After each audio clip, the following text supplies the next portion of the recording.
Oh, hello everyone. I forgot to select the audio with the little intro. So you're listening to the MLS Fantasy Insider podcast, the live stream version, which will soon transition into the podcast version. Hello everyone. How are you doing tonight? Those of you who are with us in chat.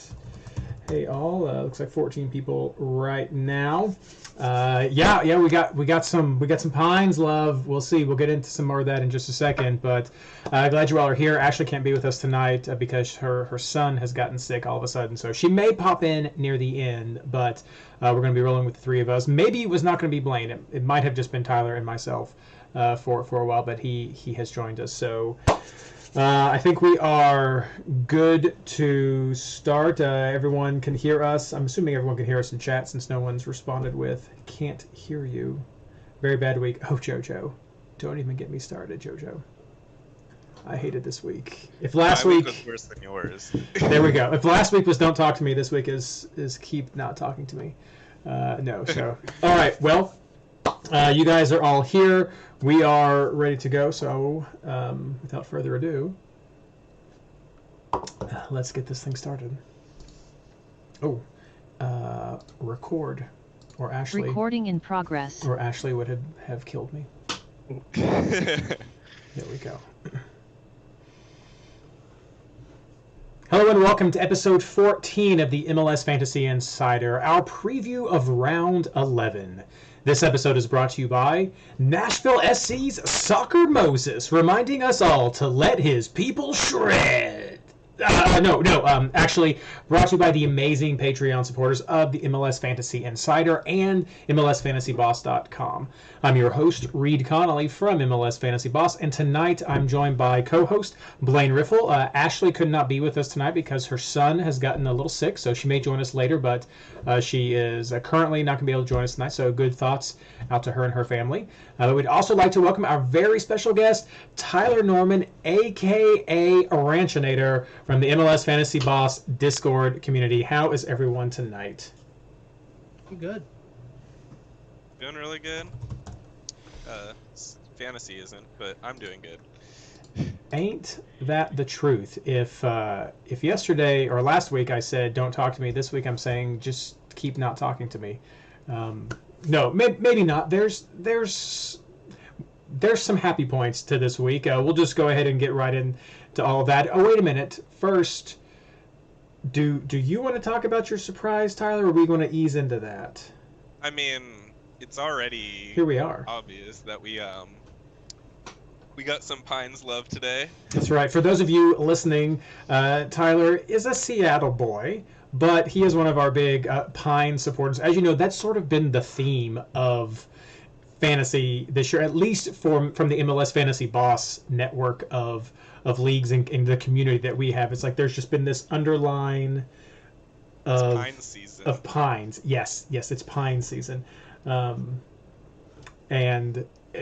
what better way to honor that than Tyler himself also donning it on his body. So the Pines kit in its full glory tonight for those of you listening or watching. If you're listening, check out at least the beginning of the stream to see Tyler in his Pines jersey. Okay, but let's go ahead and recap what happened with our teams and then some of the takeaways that we have from round 10, which was just, I don't know if cluster's the right word for this, but Blaine, how did you do? I got a 50 point week. I chose the wrong heel to die on for this one. Ooh, fun. Yeah, I went ahead and captained heel. I had discussed going back and forth. In the end, it only cost me 3 points. Bragapane was my backup, so 3 points is 3 points. It could help a lot making Champions League, but it's not like I hit a 3-point heel week when my backup captain choice, which I was afraid was going to be Nani when that came up, was going to get a 14 or a 15. This to me just wasn't a killer week.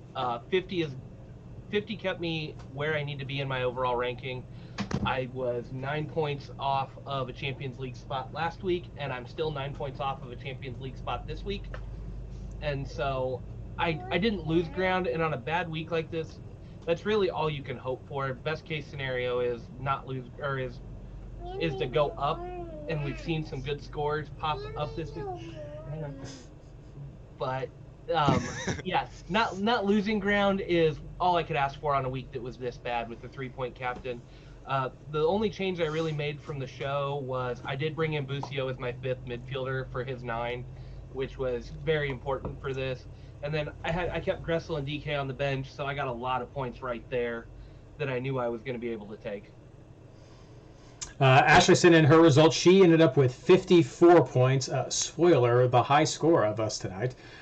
She did have some swaps, but that did not save because she was at a barbecue and had bad service. So we get it, Ashley. Send in the excuses while you're gone. But she's still 50 spots out of the Champions League with her 54. So congrats to her. I myself, again, still don't talk to me. I had 44 points. This was a pretty disappointing week for me as well. A few of my guys hit. Gressel off my bench with the massive game that DC had. I would have hoped he would have had a better game, but everyone was having games. There was just goals everywhere. My keeperoo didn't really work. Some of my switcheroos didn't work. And by the time I got down to Chicharito with his scratch, that just wasn't. I just didn't have anything else left that I could play with that. So I got 44 points. Yet I managed to win every one of my head-to-heads this week. So that is how I know that it was definitely a very rough week from a lot of people. So, but people out there, like from the MLS Digital Facebook group, getting almost 80 points, and people like Samurai Panda getting like 60 points. You guys did awesome, and I am so happy for you. But this whole second quarter for me of the qualifying has just been a giant frustration, and I hate it. And I hate it so much. But for those of you, I'm seeing some similar scores in chat as well. Low to mid 40s, upper low 50s. Like, I think this was really just a week where all sorts of banana stuff happened and didn't happen. And if you did lose a little bit this week, it's probably not a big deal because a lot of people are in your same boat. Tyler, how did you do? I'm the low on the week. I got 42. It's a good number. My excuse is I didn't take my own advice that I gave people. I said in Discord multiple times that Madran is a decent pick, and he put up 11 points. He wasn't on my team. I talked to a few people. It was kind of secretive talks about Fabio, and he put up 11 also, but again, not on my team. And then shout out to Donuts, who double dog dared me to captain Lucho and put up a measly 2. Good thing that he'll only put up 3 though. And shout out to Ashley. She beat me in the Fantasy Insider head-to-head this week. Yeah, I had a rough week. It was tough, but I think that goes to show some of what Christian was talking with us last week is avoiding the chalk. And a lot of these picks that people were going with, especially with the heel captain, we were talking about that. We were talking about the toss-up between heel and Fragapane for captains last weekend. And Fragapane was definitely not a chalk pick for a captain. And so that's exactly like what Tyler was saying, looking at people like Madran and Fabio. Those are other people who did well, who just were not outside of the conversation, but just, I guess, mainstream, the chalkboard type picks right here. So exactly. Yeah. Acosta was really disappointed because it just seemed like so much was there for him to be able to take advantage of with what Houston usually allows and what he tends to produce, and it just seemed set up for him to get some bonus points, and but that's why he was a switcheroo for me and not a captain. That was crazy. He looked lazy in that game, I'll be honest. I he mean, was like shuffling feet. My wife says, how does Cincinnati do? And I say, we didn't lose. And that's like the biggest praise I can give at this point. So we didn't lose. And that's what happened. But let's talk about takeaways from round 10 before we get too much. We're starting to get a little bit of that already. Nothing from Ashley, but Blaine, what do you have? Big one for me was bonus points. I know Discord was talking about it a little bit. Go with your bonus point mids. Not all of them hit, but find those bonus points. And really, with a crazy week like this, unless you happen to get one of those clean sheet teams, bonus points really were a huge difference maker on the back end.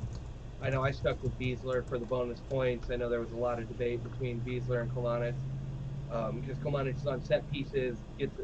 When he gets into the attack, he can put up a lot of points. But Beasler's been so consistent on the bonus points, so I took a 5 there. Bonus points just really made a huge difference all the way around. Busio got a 9 without. Did he? I can't remember if he had an assist in there. He Yeah, he assisted did in have like one the assist. One assist. last goal, yeah. But I mean, still, he put up 4 bonus points for you right there. Which, if they hadn't scored, would have still been fine given the way the week went. So bonus points are huge. Don't sleep on those. One guy I was following for draft, and I've kind of had him back burnered, and I just like this can't keep going. But Klimala for Red Bulls has been all over the place and setting things up. The assists are coming like crazy right now, and it seems like every week he's got another one. He's not too terribly expensive in the game right now. Just one of those guys you're going to have to keep an eye on. We talk about Fabio being the potential scoring threat, but Klimala seems to be a little more consistent. So speaking of bonus points, he just stood out this week as another guy. When you're talking about a bad week, he got an 11. And that the Galaxy are one of those teams. They go as Chicharito goes. It's bad as it is. They don't have anybody who can score when he's not on the field. They look good against Kansas City for the most part. Melia stood on his head for part of that game, but nobody could find a way to score for that team. When Chicharito's not out there, I don't see them as big of a scoring threat. It's weird. They've been. I think Matt Doyle talked about it a little bit this week too. I didn't read his article, but that one just really got to me. I was shocked to see him scratched, but I was happy because that meant a lot of clean sheet points for Kansas City. Too bad he couldn't make any transfers at that point. There's nobody to dump to bring those guys in. And then I think we've got to stop sleeping on Montreal to a degree. I know I lost one head-to-head. The only head-to-head I lost this week was because Montreal players were all over the place. And then I lost my draft league game to the Montreal Homer because he had 3 or 4 of their guys in there. Montreal, when they get those good matchups, they're putting up points, and we've got to stop ignoring them because I think there's some easy points to pick up throughout the weeks from them that we just keep missing. I had Mihailovic this week, so Yeah. I'm kind of starting to not sleep on them. Did he start or was he on your bench? Because I could see Started. them.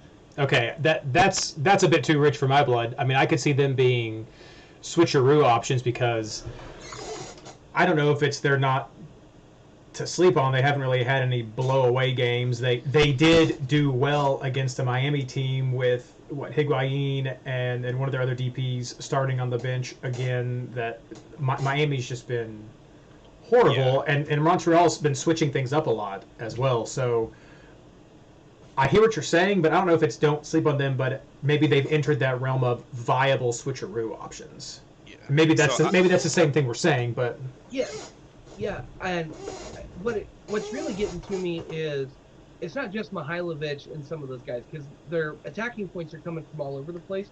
It's their defenders. Those are who really burned me bad this week. And I know Miami's not scoring, but if Montreal was the team we have come to expect them to be, Miami should have scored in this game. And they're not. And that's who keeps burning me. That's who I keep seeing put up the decent numbers is whether it's Diop, who is kind of a joke at times, but he's played well, or Pantemis, who got the start this week. I mean, both goalkeepers have looked good at back there. The defense seems to be funneling the ball to them the way they need to. I don't know. I see defenders topping this list. Other than Mihailovic, it's their defense that's really, really standing out to me. I think that's fair. As Sam points out, 3 clean sheets in their last 4 games for Montreal. Those 4 games being against, of course, Miami, Nashville, DC, and Chicago. So 3 of arguably the worst teams. Maybe 2. Maybe 2. No, I guess DC was in that. DC was in that recovery area. So Yeah. I guess that's what we'll say. DC has switched things up. They're getting in, so we'll do that. Nashville has some hiccups at times, but at least, yes, 2 of arguably the worst teams at this time in that. But no, I think that's totally fair, and I would feel confident with a Montreal player as a switcheroo. I'm not where you are, Tyler, with with being comfortable starting one of them, but that's just me. Those of you listening, these are the ideas that are coming back at you, so you can weigh your own comfort level with your fantasy style and strategy. Tyler, your takeaways. So I'm gonna just throw this out there since it was in my my recap. Is Madran is good. He's put up, I think, back-to-back 11s now, which is already an eye-opener to put up those kind of numbers. But he might get overshadowed with the Jimenez return, who's coming back from international duty. So I'm kind of like weary on this week if I want him or not. And then going to what Blaine was talking about with Klamala, the Red Bulls look really strong right now. Mm-hmm. A lot of the times people are sleeping on the Red Bulls, and I think instead of stop sleeping on Montreal, we need to stop sleeping on the Red Bulls. Absolutely. Like, it's definitely time to start buying into their players, especially since they're one of 3 teams with 0 call-ups for this international window. The others being Austin and RSL. And then Atlanta are not good at all. I actually had to ask some people on Discord because I read something. They are actually playing the same man marking system as San Jose. So they are the San Jose of the East, in my opinion. Feel free to bash me there, but I mean, man marking doesn't seem to work in MLS, and I just think that San Jose has proved that. And then on top of all that, I'm gonna say don't read into this week. Like, this was definitely an anomaly week where low-owned players did really well and high-owned players absolutely sucked. And lastly, it's pine season. So Not this week. Not this week. Next week. That's right. We're gonna do pines. Not this week. We just switched you around for the shows, but your schedule worked this week. We had a question from chat that said, why is Madran? Why has he become good all of a sudden? Is there a position change, or just what's contributed to that, in your opinion? I noticed these last couple games. I don't know if he has been in previous, but these last 2 games he's playing as the 10. So that could be a big indicator, or it could be that Chicago's finally figuring out how to generate an attack. As much as I don't want to say that, because they are the dumpster fire, but I mean, they're figuring it out slowly in the attack, so it could just be where he's playing as that 10. Yeah, Chicago is still weird for me, and I think you're right. Atlanta being definitely on the struggling side right now, it's hard to read into this game too much as well. I mean, they also had Aliseda, who got that brace in this game. I know Doyle was talking him up, but that's one to just everything's sort of a grain of salt with Chicago until it gets some bit more consistency to it. I think because they've been more consistently poor than they have, and I don't know if Atlanta is that good breakout. Maybe it's the fire they needed, but I'm still a little wary about some of these Chicago pieces. Thank you. Thank you. So as for myself, we had a question that came in from Leanne in between shows asking about some of the formations for the top players in the game right now. And so I gave a quick, because we were talking about if you wanted to have 5 in the back or the 5 midfielders, depending on where you want to put your switcheroos. And for most of the players who are in the top 10 of the league, which includes many people who have been associated with this show. I mean, Samurai Panda's there, Lee's there, HG's there. Those are guys who are leading in some of our leagues. So we got a lot of guys a lot of people who are within the MLS Fantasy Boss network, who are some of the top players. But most players in the top 10 are running midfield heavy lineups. If that is a 3-5-2 or a 3-4-3, they're running lineups that have a heavy midfield focus.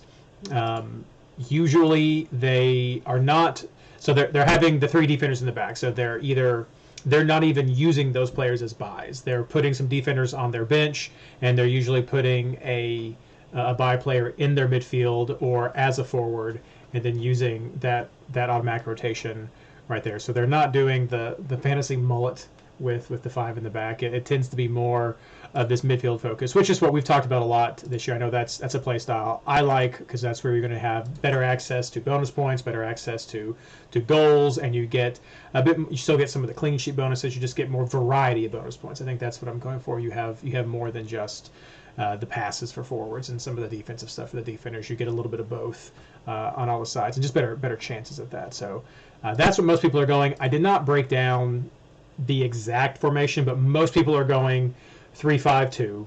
A couple people are 4-4-2s, and I think there was one, like I said, was the 3-4-3.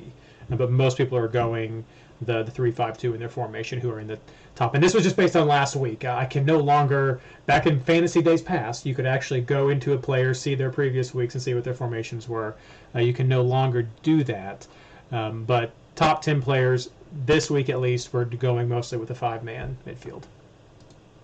So there's that quick little takeaway.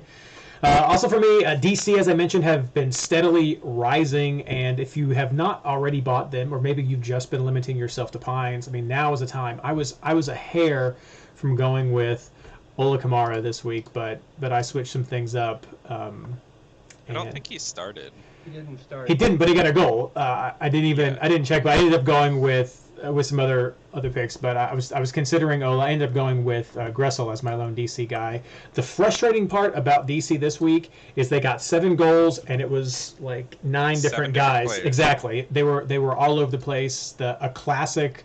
With those of us who've been playing for a while, I would call this a classic Houston Dynamo, where it's like everybody is doing stuff, and it's hard to really hone in fantasy-wise on who that goose is going to be. It's not just that; it's their subs came in and Exactly. I think they had 4 of their 7 scorers were subs. Yeah, and most of the subs that came in and scored, they scored a goal and they got an assist or whatever. Like the big points all came from the subs, and who actually would start a sub? Like you got lucky if you were going with Ola Kamara and missed the lineup and left him in. Exactly. Yep. No, but that's a little bit of frustration, but things have definitely turned around for DC. I know that we've been sort of talking a bit more optimistically about them for the last few shows. It definitely showed this week. They're on a bye, so you're not going to be looking at DC players, but it's a nice note to end on before we go back into competitive games. So keep an eye on that. On the other side of that coin, if you are not targeting Toronto by this point, you need to target Toronto for fantasy points. I mean, their coach is gone. It's sort of chaos there right now, and yeah, it showed in this DC game definitely. That I don't know how much of this was quality of DC and their rebuild versus just the absolute chaos that is Toronto right now. So a little bit of both. Maybe this is more about Toronto than DC, but bet on DC and start betting against Toronto if you have not already. I want to get like this. Toronto FC gonna get the dead cat. No, they're not doing much. Toronto is the new Cincinnati. I don't know if I'd be that mean to them, but I think that. Do we have a stat on how teams do after they get a new coach, though? I do not. Because I know there's a formation change and tactics change, so... I mean, that is the big question mark, and the reason I'm still comfortable targeting Toronto is there's going to be a shift, and people have been trying to get used to this new system, which is not... And maybe the coach is going to come in and go back to an old system that everyone's comfortable with. It's all going to work. But I mean, we've seen the Josie dysfunction there already. We've seen just Pozuelo hasn't been hitting in on all cylinders, and so there's just a lack of cohesion right now, and I don't know if that just gets fixed immediately with an interim coach coming in and saying everything's fine. So I'm still comfortable targeting Toronto from a fantasy point of view, especially when you're looking at this week, they're going up against New England. It's like they're missing half their roster. Exactly. It's like they're just set up to fail, it seems like, this week. So they're probably, when I build a team and I'm like, okay, blank up my team, add heal. That's number one. It's probably not blank my team, add heal, now add 3 whoever plays Toronto. That's not where I'm at. But I'm definitely going to be like, add heal. Who's Toronto playing? Okay, let's see. So that's going to be part of my thought process when I'm going through a team build. Next, I want to talk a little bit about Austin because, as we've mentioned oftentimes, the first year of an expansion team is usually rough. Austin had a great start, a little bit of rough, but they did well in this last game. And two players to point out that you might want to keep an eye on, Dominguez and Fagundes, both had good scores. There's not a long track record of consistency. I think the last couple of games they've both done well, but these are two players you can look at.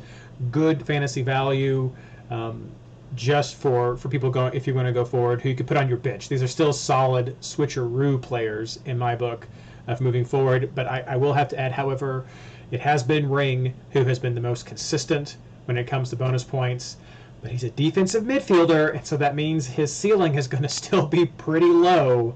And I just don't know if I want to have Ring be my go-to Austin switcheroo player. But so that's why it's nice to see people like Fagundes and Dominguez getting on that upswing, because they have a much higher potential than somebody like Ring usually does.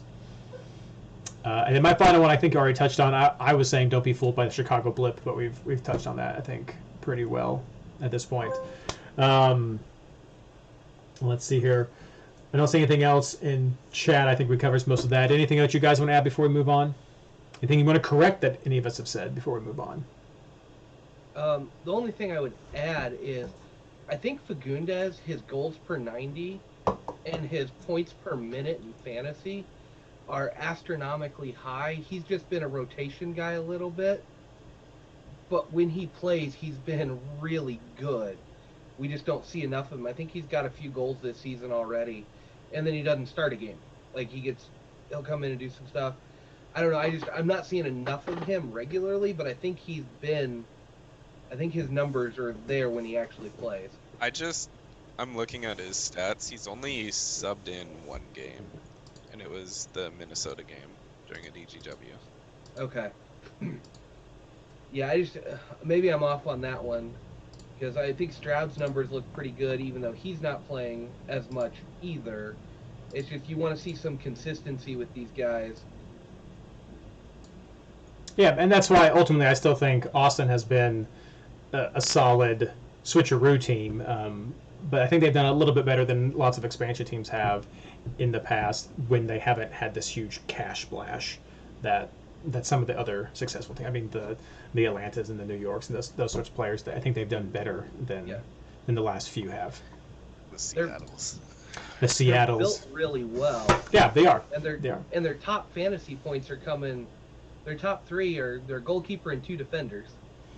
They're definitely much more like a Nashville. I think I would put Nashville in the same category as they had a well-built team. They had some solid fantasy switcheroo potential going in, and it's good to see that because they can be pretty budget-friendly at times. They're heads and shoulders above Minnesota when it first came in and above Cincinnati when it first came in. And so just, as Guy Sanchez would say, dumpster fires like that are things. They're not the automatically bet against sort of team.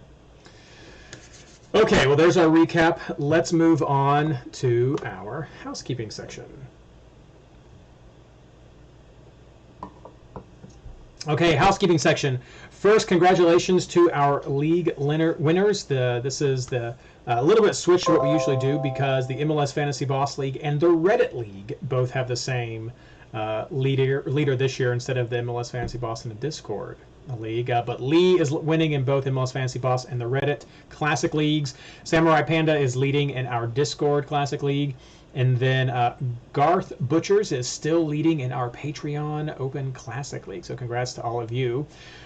More praise being lumped upon Garth right now, who is also leading in our Discord League, head-to-head league. The first time we actually have a true leader with a record of 10-0-0. And he is also leading in the Patreon head-to-head league with a score of 9-0-1 in those head-to-heads. So it's head-to-heads so good. And undefeated, yes, in the Discord League. And then over to the MLS Fantasy Insider Experts Invitational.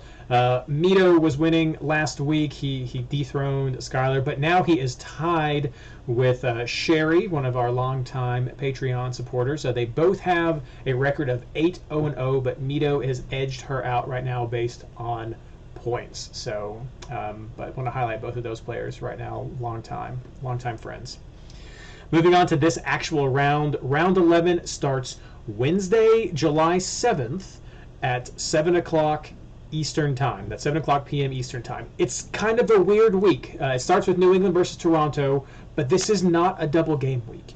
Usually when we have midweek games, especially a lot of midweek games, it's going to be a double game week. This is not. It's just a regular week with a whole bunch of Wednesday games, so you need to be ready and on your toes to make sure you're set. So New England versus Toronto, 7 o'clock p.m. Eastern Standard Time is when all this kicks off. This is not a double game week. Again, no double game week teams, but we have 5 teams who are out on a bye. We have DC United, thus don't pick Pines unless he's a switcheroo. We have Miami, we have Portland, Sporting Kansas City, and San Jose all out on a bye. So it should be very easy for you to be able to find switcheroo options this week with some of those scrub players. Let's see here. And now I want to highlight, normally we have Blaine kind of lead us through the call-ups and injuries and anything like that. But Tyler has been doing a lot of work to help curate the MLS Fantasy Boss Discord call-up, absence, injury list, whatever we're calling it, the giant sticky that we have, the giant pin that we have of all these little important missing players. So he's done a whole lot of work to help, especially with call-ups. And so, Tyler, I'm going to turn it over to you right now to talk. I guess a lot of it's going to be Gold Cup, but we will be missing players this week, so who should everyone be aware of? Yeah, so the primary is Gold Cup, and there is a huge list. It's pinned on the Discord channel. Someone pinned, I think it was Christian pinned my big call-up list. But notable teams that do not have anybody called up is Austin, the Red Bulls, and RSL do not have anyone until the Olympics start, and then Douglas Martinez is leaving. The big notables. Do you want me to just run through all the players, or? I mean, if you want to see all the players, you can definitely head over to Discord. I think definitely give the ones that are the people would potentially like. Spoiler: Zardes might be one that you'd be looking at, but U.S. men's national team call up. So. Atlanta's missing their whole defense, including their goalkeeper. Yeah, Guzan, Bello, and Miles Robb are going to be gone, and then Barco will leave at a later date for Olympics. So, Atlanta are getting even worse. Colorado, the big names are Vines, Kellen Acosta, and Lewis, who have all been starters. So their midfield is going to be a little weaker than normal. Houston is missing a whole load of players. Columbus is missing a whole load of players, including Zardes, Room, Molino. Those are their main starters that'll be missing. LA Galaxy is missing just about everyone. The Santos, Alvarez, Juan Carlo Gonzalez, and Fisher. Gonzalez and Fisher are not starters, but they will be missing. I'm not sure on Leggett. I heard from some Discord people that on the Galaxy podcast they said he's available this week and then leaving after the game, and the same is going to be with Alex Roldan for Seattle. Minnesota not really missing anyone important. Nashville will be out Zimmerman and Johnston and Godoy. Zimmerman is the big one there. New England is going to miss their goalkeeper Turner. Another goalkeeper gone is Blake, and DK is also leaving. Christian Roldan is gone for Seattle. That'll be a big one. Don't really need to worry about SKC because they're on a bye. And then Lawrence, Osorio, Luria, Akinola, and Zabaleta, all starters, are going to be missing for Toronto.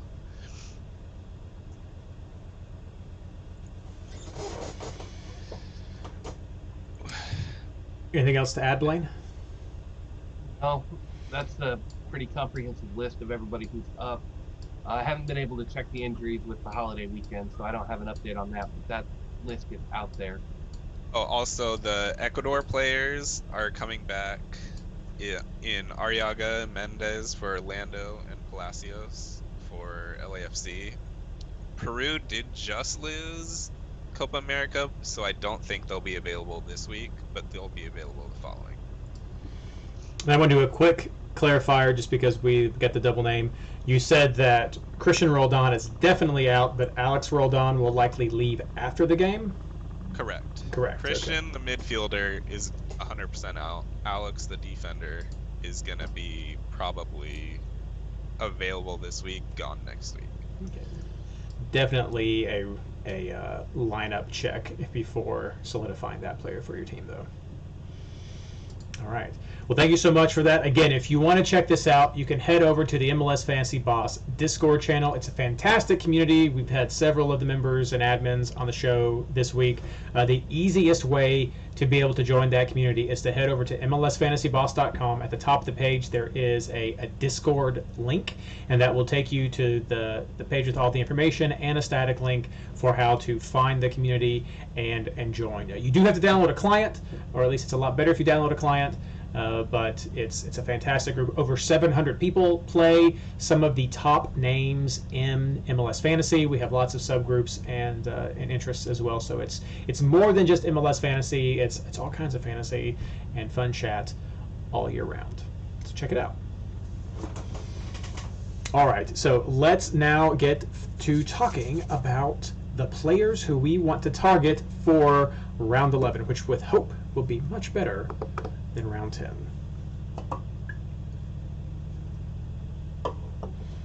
Okay, let's start out talking about the players for round 11. What are the most promising games that you guys are looking at? Ashley says that she's looking forward to New England versus Toronto. Of course, I think that's sort of the consensus for everyone this week. Is let's try to exploit that. But she's also looking forward to Nashville versus Atlanta, and I dare say, Tyler, that is because they are missing all of their defense. I believe is how you phrased all of their it. defense. They're the San Jose of the East.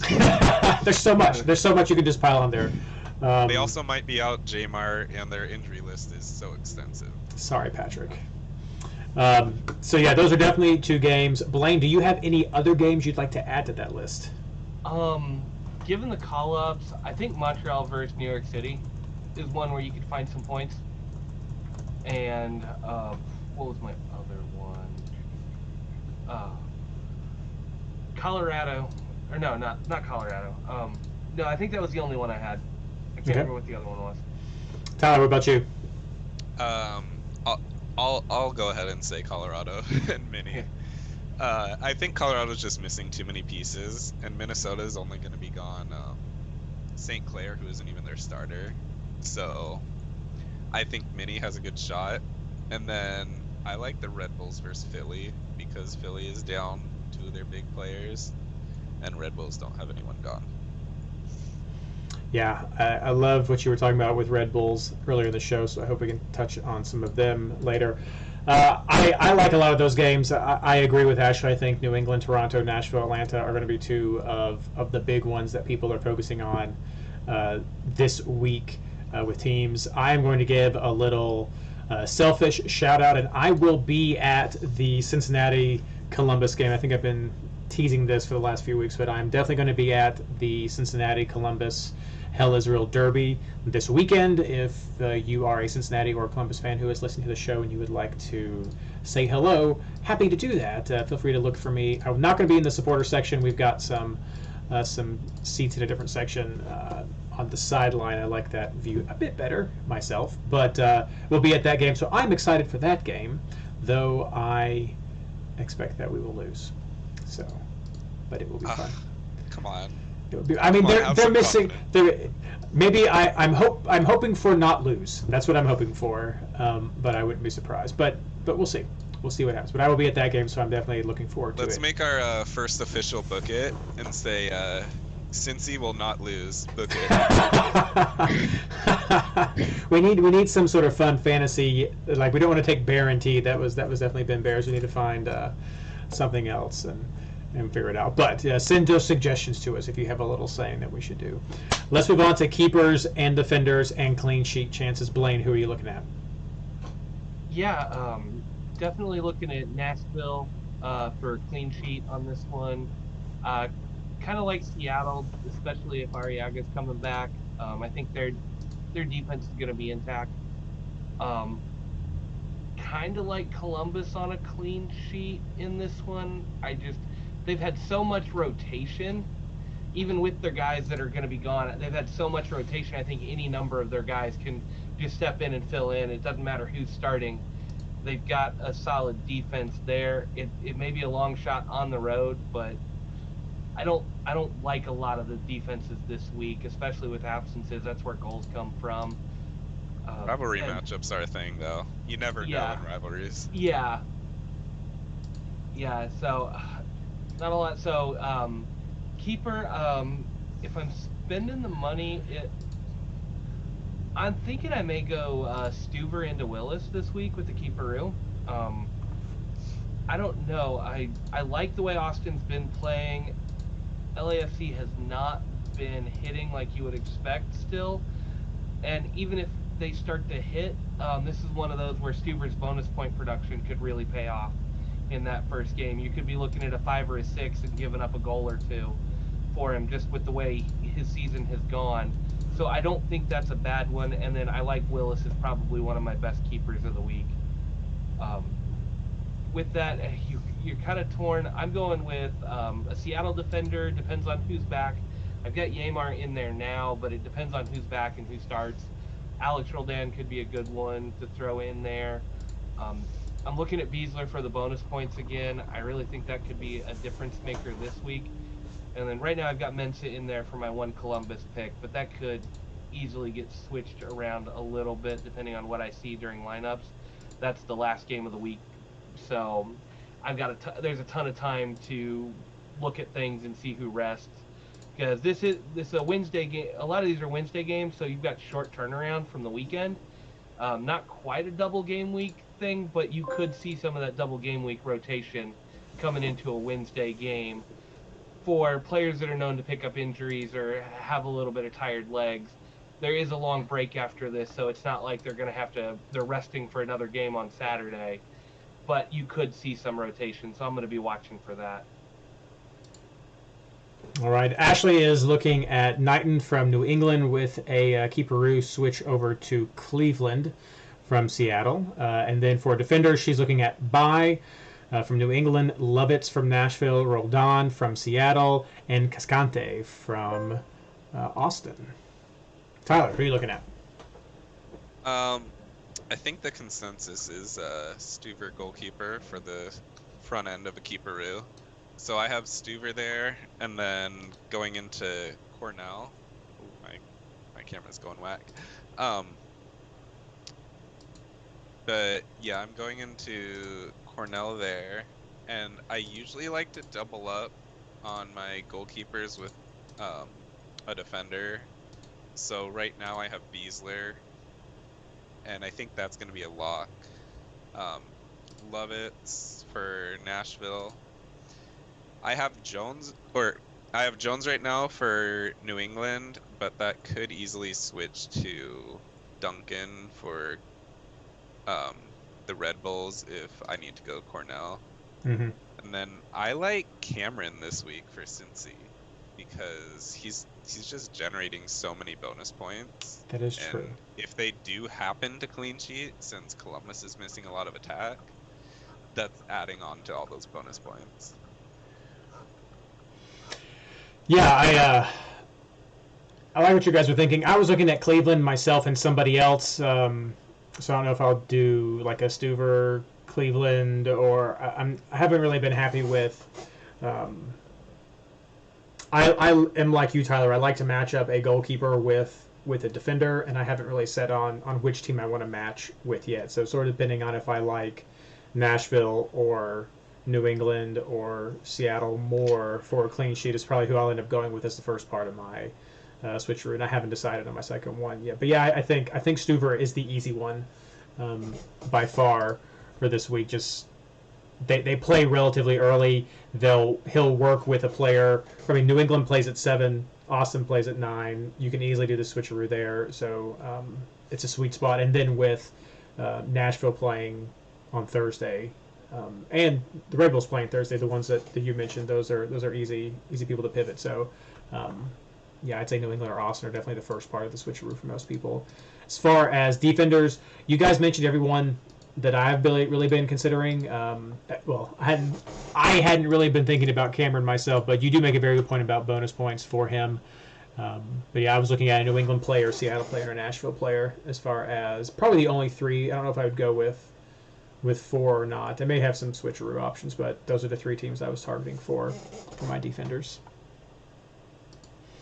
Let's move on now to midfielders. Ashley likes Heel. She likes Nani. She likes Leal over at Nashville. She likes JP over in Seattle, and potentially Fragapane. I think she put a question mark there because she was still a little unsure about maybe suspensions or what was going on at the time. Since then, MLS has come out with its report that it did look into some of the racism accusations from the Minnesota-Portland game a couple weeks ago, and they have found no fault. So if there's any apprehension about a potential suspension, that seems to be gone. So Fragapane I would still say is probably the preferred Minnesota midfielder, but I'll let Tyler mention maybe a difference of opinion and who he is looking at. Yeah, I have Leal, Heel. Kind of a tongue twister there. Leal, Heel. I like Reynoso more than Fragapane, simply because Reynoso's just Reynoso. Like, that's hardly a reason. You can look at like his stats last year compared to now. I feel like yes, Fragapane is kind of overshadowing him, and he's taking some of the set pieces. But any one of these games, Reynoso can just pop off, and I think that this feels like one of those games where he can do that.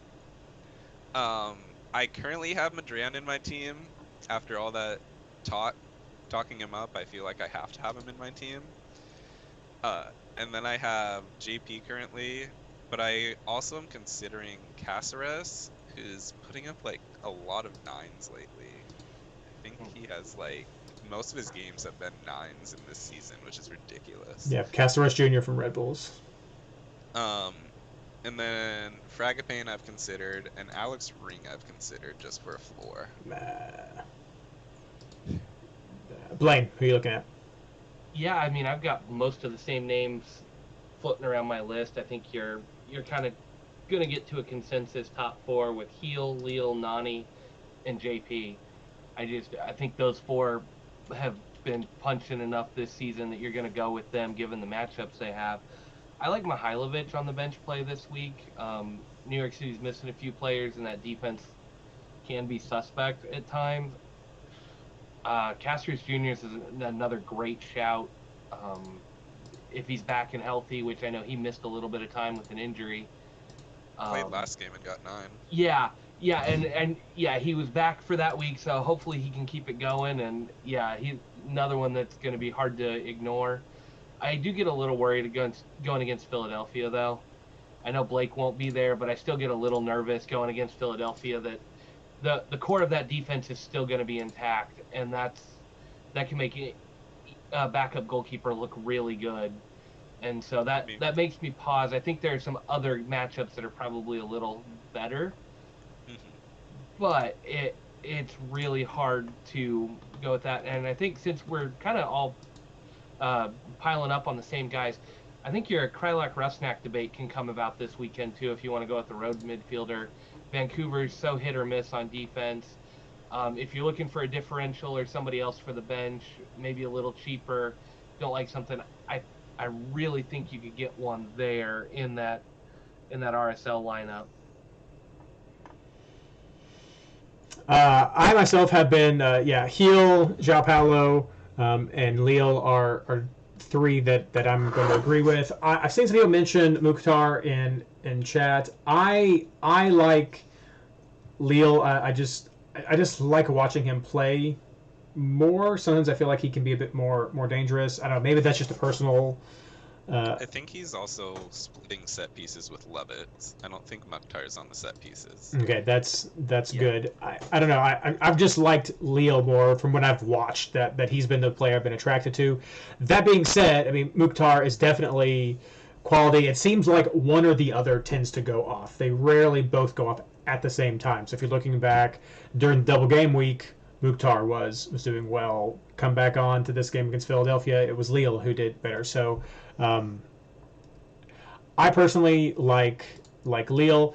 When you look at their prices, Lille is also $1 million cheaper. So if you are still working with a budget, that might be more budget friendly, and I don't feel like there's a loss of fantasy value with that. But I think that's a classic.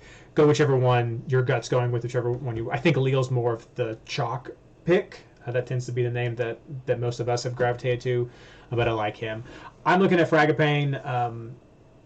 I see what you say about Reynoso, Tyler, but I do like Fragapane and his potential what he can offer. And I have Caceres Jr. in my team right now. I like him a lot for what he's been able to do with bonus points and with scoring with the Red Bulls. He was third player bit of my team when I started doing the lineups. Of course, like I said, I start with heel. I think I forget who I did second, but I know that I might have done some more New England players when I was just like, maybe he was my fourth player. Give me 3 New England players, and then who else? But yeah, Red Bulls was definitely someone I wanted to go up.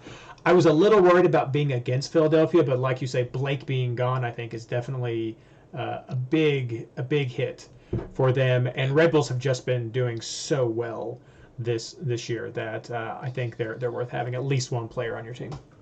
I think Donuts mentioned something like Blake has a negative 4.5 expected goals again. So he's taken away 4.5 goals. Wow. In, what, 12 games?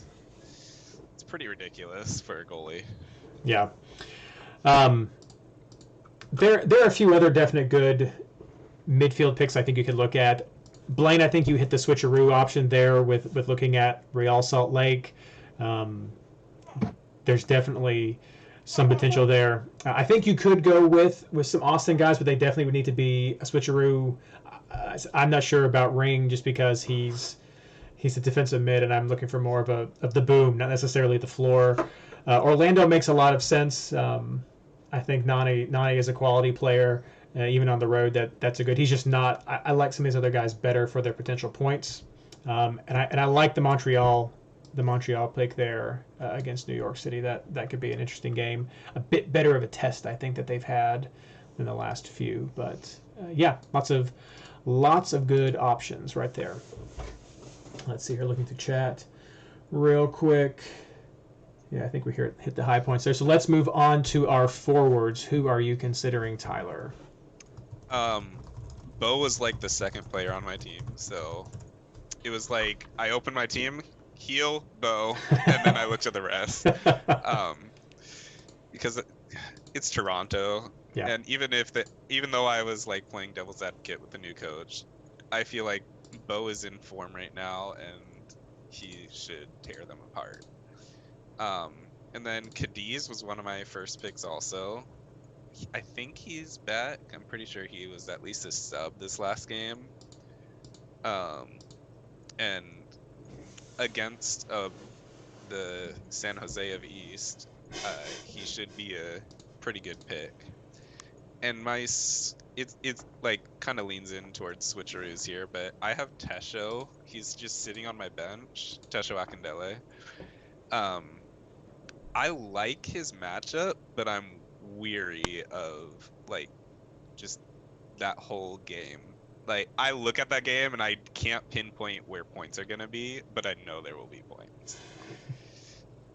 And then I've considered Who Knew, but I don't think he's done enough to get on my team yet. That's fair. No, that's fair. I went with him last week and it did not pay out for me like I had hoped. Blaine. Yeah, forwards is fun this week. I think Bo was the first one I put in my team as well for a forward. Toronto's just that bad. I think you have to have whoever's starting at forward for New England. It should be Bo given the way he's played, but if there is some rotation, just switch it out. You'll be saving money if you do. I'm going back to Klamala, I think. I've got him in there as a placeholder right now for Red Bulls. I don't know. It's tough to decide on that. Definitely a bench play if I do that. And then the other one, I like Cadiz, but he got 7 minutes last week, and he hasn't played in about a month. I think he had an injury and some internationals. So instead of him, I've got CJ Sapong in there.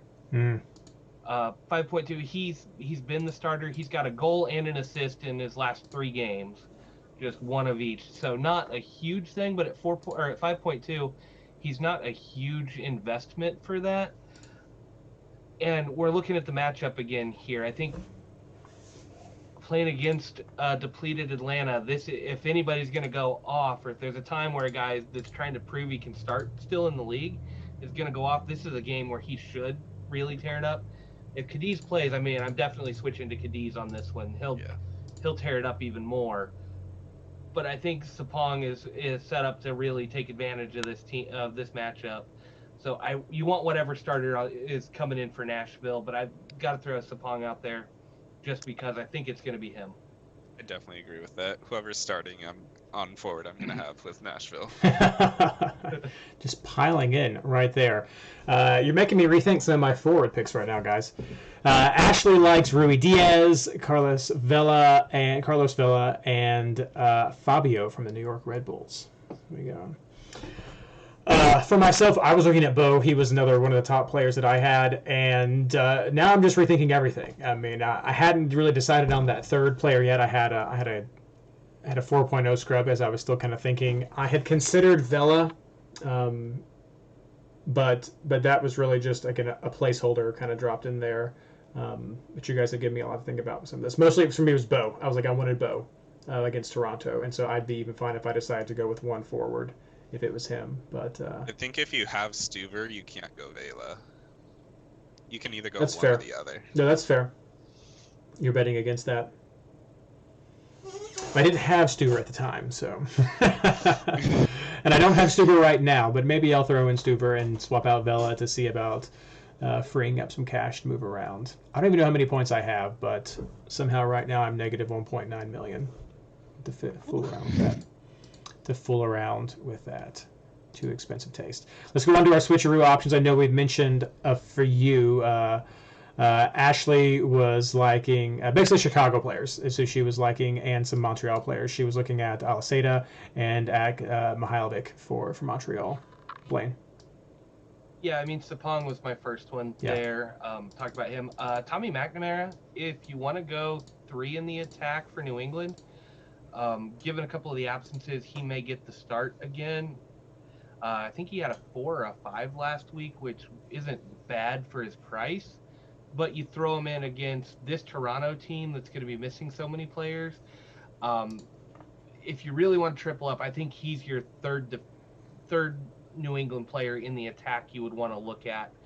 And then I've got Tesho out there. I like the matchup. I don't know that I'll be able to fit in an Orlando attacker like that outside of Nani. But I do like this matchup. And DK is out, so it should be Tesho getting the start.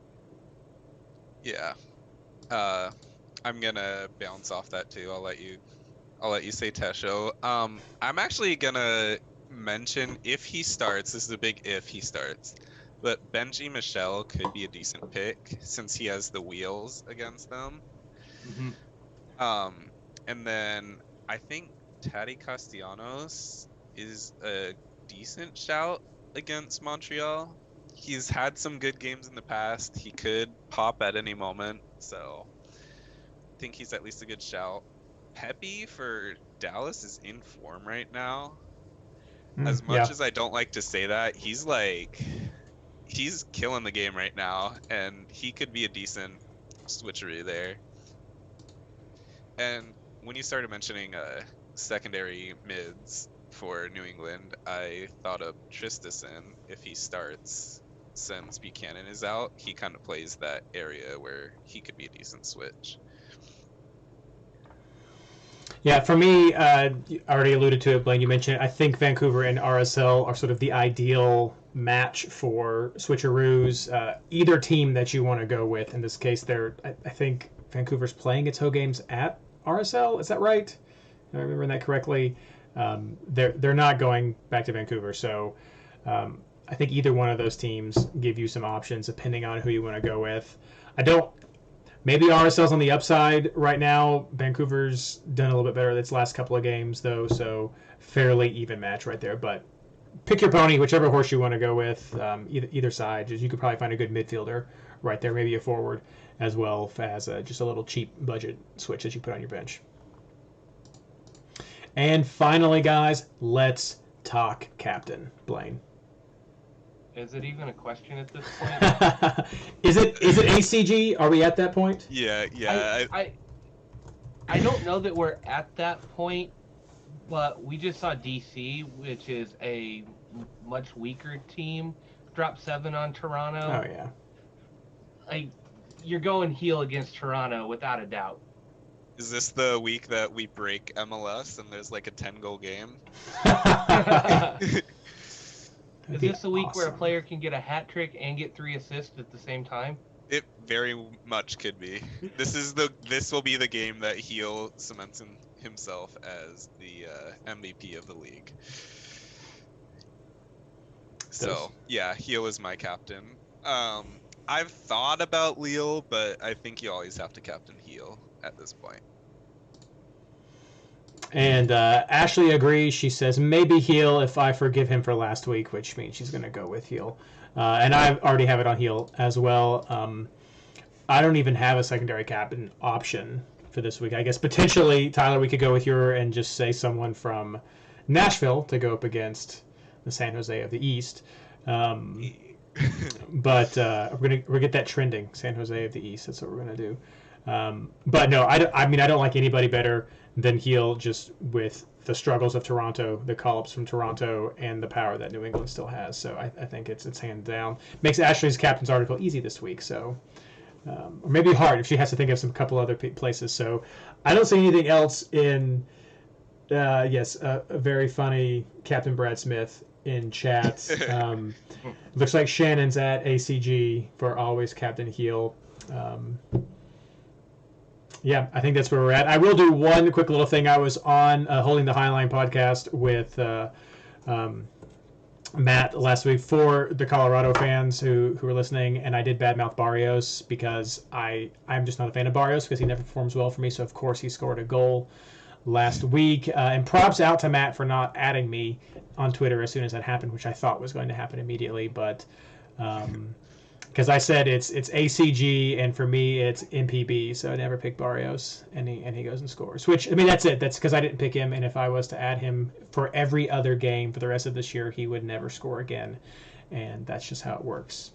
That's to be fair, he looked really good against Brad Smith in that game. Well, couldn't do anything against him. He looks really good 2 times a year. And it's long enough for fantasy players to end up having him in their team for 6 or 7 games, and then they're like, and then he'll do it again. So that's he's a fine player. I have nothing against Barrios. It's just he is just that one player. I think all fantasy players have that one guy that you just never seem to sync up with when you want him in your team. He scores, you're like, I don't want to follow the points, and then maybe he has a decent game, you're like, okay, maybe this is an upswing, and you get him, and then he gets a 2. And you're like, crap. That was me with Ibra last year. Last year? 2 years ago? 2 years ago. When it was, but every time I grabbed him, he didn't get anything. Whenever I didn't have him, Ibra popped off, and I'm like, all right, I'm gonna just hold him for the rest of the year. That was David Villa for Mike whenever he was here. So it would be like Mike's like, I'm picking David Villa, so you all should not. That's how it works. But no, that's just how Barrios has been for me forever. Ever since I've played fantasy and Barrios has been an option. Just never sunk. We've never been simpatico. There it is. All right, well, that's all that we have for the show tonight. Thank you so much to everyone who joined us in the live stream and who's listening to us on the podcast. Don't forget, games start on Wednesday, so be sure to have your teams lined up. We'll be doing some big drops of content on Fantasy Boss. Be sure to get the chat at Discord. Tyler, what do you have for us? Shout out to Eric in chat, and then I'll give a shout out to Black and Red in Discord, just because of our little friendly banters and bets that we do back and forth, and then Donuts for making me Captain Lucho last week. Blaine, what about you? Nothing for me this week. We're going to give the quick shout out for Ashley just to keep her son in your thoughts. He's not like super sick. It sounds like it's just a stomach bug. But she's definitely dealing with the heat and a sick kid and all the crazy stuff that's going on up there right now. So just keep her in your mind. As for me, again, check out MLSFantasyBoss.com. We'll have some of our content drops as quick as we can this week. The podcast will go up. I've got the ELO power rankings and predictions getting prepped. We'll touch base with Christian to help get out the Discord poll as well. Again, please feel to vote in that poll. That is your community's thoughts. It's your peanut gallery giving you the rankings. We'll compare those to Skylar's at some point and just see how we do against that. But head over there to that community, to the Discord, to the Reddit, to MLSFantasyBoss.com, and just get involved in this community. It's a fantastic community. It's such a pleasure to be able to be associated with all of you wonderful people. So thank you so much for doing all that. We had one quick question in chat about where to find the call-ups. It's pinned in the Discord. So when you go to the main MLS chat in Discord, near the top of the screen, there should be a little pin, like a thumbtack, a little thumbtack pin icon, P-I-N, not P-E-N, little thumbtack icon. And when you click on that, it should drop down a little expandable screen that shows some important posts that have been pinned by moderators and admins. And the link to the Google Doc should be there for you to be able to find those drop downs. You do have to join Discord to do that, so be sure to head over and do that. MLSFantasyBoss.com/Discord. The easy way to do that. That's all that we have for you tonight. With all that being said, good luck.